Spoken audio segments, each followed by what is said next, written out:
दोस्तों, welcome to student knowledge अड्डा। जैसा कि पिछली वीडियो में मैंने आपसे वादा किया था कि हम ज्योग्राफी की क्लास को आगे कंटिन्यू करेंगे, जिसमें हम Asia, Africa, north America, south America, Australia, Europe और अंटार्कटिका के बारे में पढ़ेंगे। ठीक है, तो इसी क्रम में मैं इसको कंटिन्यू करता हूँ और यहाँ पर हम एशिया के बारे में पढ़ेंगे। उससे पहले मोटी मोटी जानकारी देता हूँ देश और दुनिया के बारे में। सबसे पहले अच्छा, कैमरे का काफ़ी इशू आया था, सॉरी, ग्राफ का, इसका मैप का। तो मैं बहुत ही अभी कम संसाधनों में आपको अच्छी नॉलेज प्रोवाइड कराने की पूरी कोशिश करूँगा। तो यहाँ पे ये आप देख रहे हैं एशिया। एशिया पूरी दुनिया का सबसे बड़ा कॉन्टिनेंट है। उसके बाद एशिया के बाद अफ्रीका। एशिया में 48 कंट्रीज़ हैं। उसके बाद अफ्रीका में 55 कंट्रीज़ हैं। उसके बाद ये हमारा नॉर्थ अमेरिका में 3 कंट्री हैं, कनाडा, यूएसए, मैक्सिको। ठीक है, नॉर्थ अमेरिका के बाद साउथ अमेरिका में 13 कंट्रीज़ हैं, 13 कंट्रीज़। सबसे बड़ी country Brazil, Venezuela, Colombia, Ecuador, Peru, Bolivia, Paraguay, Uruguay, Argentina और चिली। ठीक है, इसके बाद आगे हम चलते हैं। आगे इसके बाद अंटार्कटिका में इतना ज़्यादा पढ़ने के लिए नहीं है, लेकिन फिर भी जो भी थोड़ा बहुत होगा अंटार्कटिका के बारे में पढ़ेंगे। ठीक है, अंटार्कटिका के बाद यूरोप में 45 कंट्रीज़ हैं। यूरोप जो कि आपको दिख रहा है। यहाँ हम डिटेल्स में अभी सिर्फ एशिया को ही डिटेल में पढ़ेंगे, क्योंकि ये एशिया का चैप्टर है। यूरोप को हम बाद में डिटेल में पढ़ेंगे। और हमारा सबसे छोटा कॉन्टिनेंट ऑस्ट्रेलिया। ठीक है, ऑस्ट्रेलिया को भी डीपली पढ़ेंगे, लेकिन बाद में।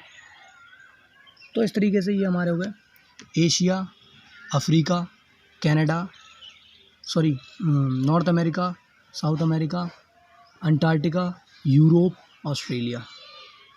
तो इस वीडियो में एशिया पे आते हैं, हम लोग एशिया को पढ़ेंगे। एशिया में दुनिया की सबसे बड़ी कंट्री रशिया है। तीसरी दुनिया की सबसे बड़ी कंट्री चाइना है। और 7वीं दुनिया की सबसे बड़ी कंट्री इंडिया, हमारा प्यारा भारत है। ठीक है, उसके बाद सऊदी अरब, ईरान, कजाकिस्तान एसेट्रा और देश हैं जो कि बड़े बड़े देश हैं। और दुनिया के टॉप 7 बड़े देशों में रशिया और चाइना और इंडिया, 3 बड़े देश हमारे एशिया कॉन्टिनेंट में। ठीक है, इसमें सबसे पहले हम पढ़ेंगे, मैंने आपको सीक्वेंस से तो बता ही दिया कि कौन सा कॉन्टिनेंट, कौन सा देश कौन सा बड़ा है उस क्रम में। और यहाँ पे हम एशिया को पढ़ते हैं। भारत के पश्चिम में, अर्थात उत्तर पश्चिम में पाकिस्तान है। यहाँ पे देख रहे हैं, भारत के उत्तर पश्चिम में पाकिस्तान के उत्तर पश्चिम में अफ़गानिस्तान के उत्तर पश्चिम में ईरान के उत्तर पश्चिम में इराक है। ठीक है, यानी India, Pakistan, Afghanistan, Iran, Iraq. और इराक के पश्चिम में कौन है? सीरिया। ठीक है, यहाँ पे एशिया रसिया के पूर्वी पार्ट से लेके यहाँ टर्की तक है, वेस्ट में टर्की तक है। ठीक है, टर्की जिसे हम तुर्क बोलते हैं। यहाँ एक कैस्पियन सी है। कैस्पियन सी किन किन देशों से बॉर्डर बनाती है? कैस्पियन सी कजाकिस्तान से, तुर्कमेनिस्तान से, ईरान से, अजरबैजान से और रशिया से। इन देशों से कैस्पियन सी बनाती है बॉर्डर। कैस्पियन सी के पश्चिम में ब्लैक सी है। ब्लैक सी के पश्चिम में मेडिटेरियन सी है। दरअसल मेडिटेरियन सी अटलांटिक महासागर से जुड़ी हुई है, इसलिए मेडिटेरियन सी है। अच्छा, यहाँ पे मैं आपको बता दूँ, कैस्पियन सी क्या है? झील है। और अरल सी भी झील है। अरल सी कजाकिस्तान और उज्बेकिस्तान दोनों के बीच में है। तो ये दोनों झील हैं, दुनिया की बड़ी बड़ी झीलें हैं। झील और सी में अंतर यही है कि जो सी होती हैं वो ओशियन से कनेक्टेड होती हैं और झील जो होती हैं वो चारों तरफ से देशों से घिरी होती हैं, मतलब कि स्थल अवरुद्ध होती हैं, मतलब कि स्थल चारों तरफ से लैंड होता है उनके। और जबकि जो सी होती हैं वो कहीं ना कहीं से कनेक्टेड होती हैं। यहाँ पर ब्लैक सी भी मेडिटेरियन सी से कनेक्टेड है, ठीक है। तो ब्लैक सी तो सी है, मेडिटेरियन भी सी है, लेकिन कैस्पियन सी और अरल सी ये दोनों क्या है, झील है। ये यहाँ पे हो गया। और जैसे कि इंडिया के पड़ोसी देश तो सभी को पता ही है, लेकिन इंडिया के ईस्टर्न पार्ट में जो देश हैं जैसे कि Myanmar, Thailand, Vietnam, Cambodia, Laos, ठीक है, ये सारे देश हैं भारत के ईस्ट में। आगे मैं बात करता हूँ एशिया को मेसोपोटामिया, यहाँ पे इराक को ही प्राचीन काल में मेसोपोटामिया कहा जाता था। तो एशिया को सभ्यताओं का पालना भी कहते हैं, जैसे कि सिंधु घाटी की सभ्यता, मेसोपोटामिया की सभ्यता, हड़प्पा सभ्यता। ज़्यादातर सभ्यता हमारे नॉर्दर्न पार्ट में हुई है या नॉर्थ वेस्टर्न पार्ट में हुई है, ये तो हमें पता ही है, ठीक है। उसके आगे हम चलते हैं। इक्वेटर जो लाइन है वो 3 कॉन्टिनेंट से होकर गुजरती हैं।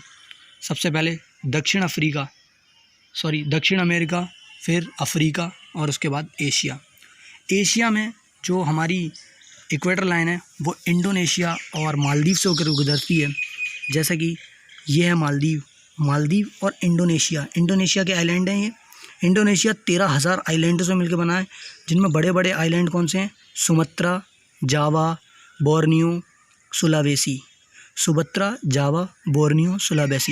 ये क्या है, बहुत ही बड़े बड़े आइलैंड हैं बेसिकली। वैसे तो 13,000 आइलैंड से मिलकर बना है। तो जो इक्वेटर लाइन है वो मालदीव और इंडोनेशिया से होकर गुजरती है। इक्वेटर के सबसे पास राजधानी सिंगापुर है। ये इक्वेटर लाइन है, इसके सबसे पास राजधानी कौन सी है, सिंगापुर। मालदीव नहीं है, ऑप्शन में मालदीव भी आ सकता है, ठीक है, लेकिन कौन सी राजधानी सबसे पास है, सिंगापुर। जावा के ऊपर कैपिटल जकार्ता है, जो कि इंडोनेशिया की कैपिटल है। इसके आगे बोर्नियो पर 3 देश बसे हुए हैं। यहाँ पे बोर्नियो है, बोर्नियो में कितने देश बसे हुए हैं, 3। ये जो बोर्नियो वाला पार्ट है इस पर 3 देश बसे हुए हैं। कौन से 3 देश हैं मैं बता देता हूँ।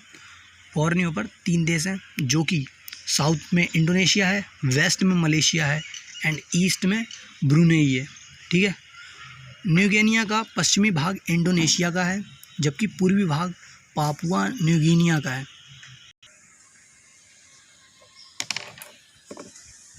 टर्की एशिया का सबसे पश्चिमी देश है। एशिया का सबसे पश्चिमी देश टर्की है, जबकि सबसे वेस्ट में राजधानी साइप्रस की राजधानी निकोसिया को माना जाता है। ये मैप में साइप्रस की राजधानी निकोसिया। साइप्रस एक आइलैंड कंट्री है जो कि मेडिटेरियन सी में है, ठीक है। टर्की ब्लैक सी के नीचे देश है, जो कि सबसे पश्चिमी देश माना जाता है, लेकिन सबसे पश्चिमी राजधानी साइप्रस को माना जाता है। एशिया का सबसे उत्तरी देश जो कि नॉर्थ में रशिया है। इसके बाद इंडोनेशिया ये एशिया का सबसे पूर्वी देश भी है